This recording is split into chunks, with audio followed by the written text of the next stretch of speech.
So how do you get along with people that don't think the way you think? That's a question that a lot of people ask me. During my classes, salespeople ask me, they ask me, how do I get along with this client that is kind of like arguing with me, that's fighting with me? And do you argue with your clients? And the answer is no, I don't argue with my clients. I don't argue with my customers. Do I argue? Yes, I do argue. When I argue, what I see is that I'm trying to get my point across. But the truth is that people come in all different shapes and sizes. And if I expect everybody to think the way I think like me, it's going to be a pretty boring world, isn't it? Because people think the way they think. This guy thinks the way he thinks. This one thinks the way he thinks. She's got a skirt. She thinks this way. She thinks this way. He or she thinks this way. They all think. Everybody thinks their own way. They have their own thoughts. They have their own way of looking at the world. And it's all based on their experiences and their needs. So our experiences influence how what's safe and what's not safe. That's what our experiences show us. Our experiences show us that, hey, this is a good way to go. What we're committed to shows us the direction that we want to get to, which is different than our experiences.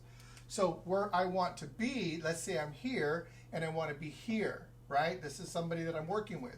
And they say, I want to get here. And I can say, listen, for me and my experience, this is how I got there. But what I'm saying, if you want to get along with people, find out what drives them. Not just where they want to be, but what drives them. What are the needs? What is her need to get to where she wants to go? Why does she want to get there? So why do I get along with people?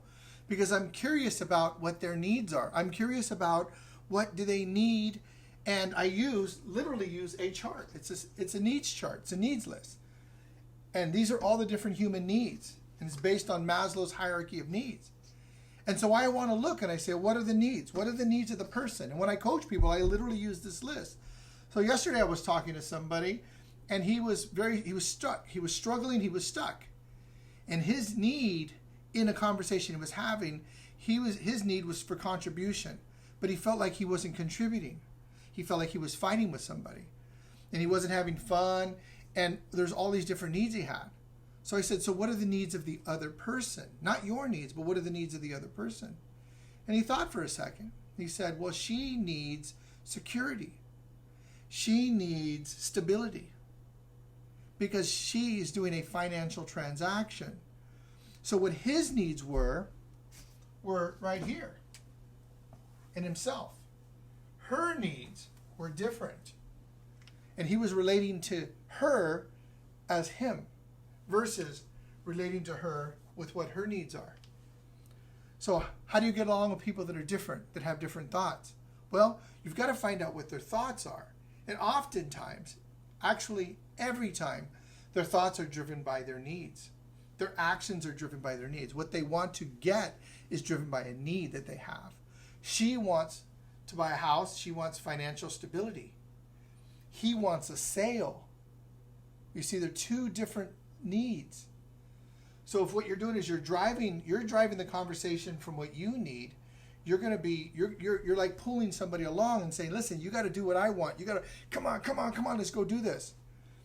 If you're meeting the needs of your clients, they're like just running.